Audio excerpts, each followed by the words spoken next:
Bienvenue sur votre chaîne préférée Akhbar al-Bled. Après la sortie de la résolution des Nations Unies, la résolution du Conseil de sécurité numéro 2602, voilà les premières réactions du Royaume du Maroc. La résolution 2602 du Conseil de sécurité que salue M. Bourita, un texte important qui conforte les acquis réalisés par le Royaume.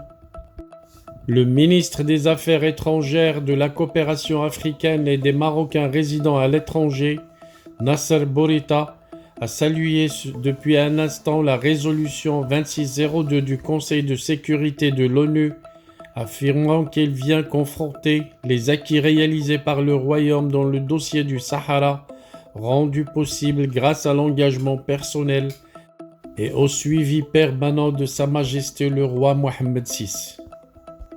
Voilà donc les premières réactions du Maroc sont sorties. Le Maroc qui salue cette résolution importante au vu de son contexte, de son contenu et des positions exprimées lors de son adoption et qui a conforté les acquis réalisés par le Royaume dans ce dossier, a déclaré M. Bourita lors d'un point de presse tenu suite à l'adoption de la résolution 2602 qui a prorogé pour une année le mandat de la MINURSO tout en consacrant une fois de plus la prééminence de l'initiative marocaine d'autonomie pour résoudre le conflit artificiel autour du Sahara marocain. Cette résolution adoptée avec 13 voix pour, contre 2 abstentions, est importante car intervenant dans un contexte où le Maroc a réalisé de nombreux acquis depuis la résolution d'octobre 2020, a-t-il poursuivi. Parmi ces acquis, le secrétaire général de l'ONU a cité dans son dernier rapport la sécurisation du poste frontière d'El Gargarat et le rétablissement de la libre circulation à son niveau, la reconnaissance par les États-Unis de la marocanité du Sahara et l'ouverture de plusieurs consulats dans les provinces du sud du Royaume, a précisé M. Bourita, soulignant que ces acquis font partie des développements majeurs qu'a connu ce dossier.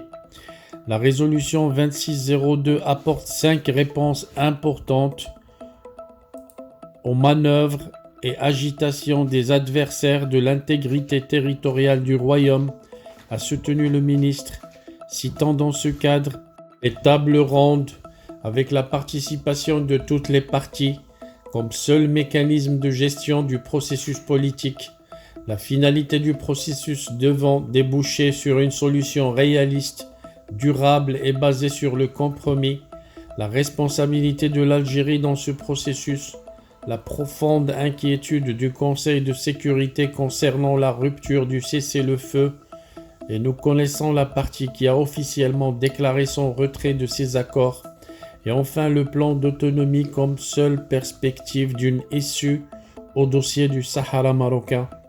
Le Conseil de sécurité décide de proroger le mandat de la MINURSO jusqu'au 31 octobre 2002, lit-on dans le texte de la résolution présentée par les États-Unis.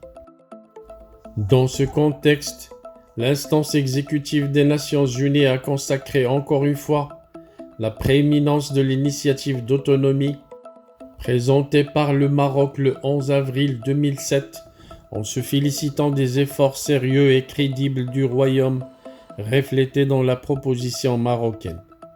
Par la même occasion, Omar Hillel a fait remarquer que le Conseil de sécurité s'est félicité une fois encore des réalisations et des efforts du Royaume dans la promotion et la protection des droits de l'homme dans ces provinces sahariennes, infligeant ainsi un cinglant désaveu à l'Algérie et son Polisario qui s'éreintent à coups de millions de dollars à travestir et à désinformer au sujet de la jouissance par les populations du Sahara marocain de la plénitude de leurs droits. Le diplomate marocain a par ailleurs remercié le porte-plume, les États-Unis pour la présentation et la négociation de cette résolution, ainsi que les membres du Conseil de sécurité pour le soutien qu'ils lui ont apporté. Voilà donc en résumé la réaction vive du Maroc au sujet de la résolution la nouvelle résolution du Conseil de sécurité des Nations Unies, la résolution 2602, qui vient de sortir depuis un instant. Je vous laisse sous forme de lien en bas sur la description sous la vidéo, le lien pour regarder l'intervention, la réaction de Monsieur le ministre des Affaires étrangères marocain. N'oubliez pas de vous abonner à votre chaîne préférée Akhbar El Bled et de cliquer sur la cloche pour recevoir toutes les notifications au sujet de toutes les publications de votre chaîne préférée. Partagez également cette vidéo auprès de vos amis et vos proches pour leur permettre eux aussi de suivre cette intervention comme réaction du Maroc, l'intervention depuis un instant de M. Bourita, le ministre des Affaires étrangères marocain. Vous pouvez suivre sa réaction sur le lien en bas de la vidéo. Merci de votre attention. Restez en contact avec votre chaîne préférée Akhbar El Bled. À bientôt.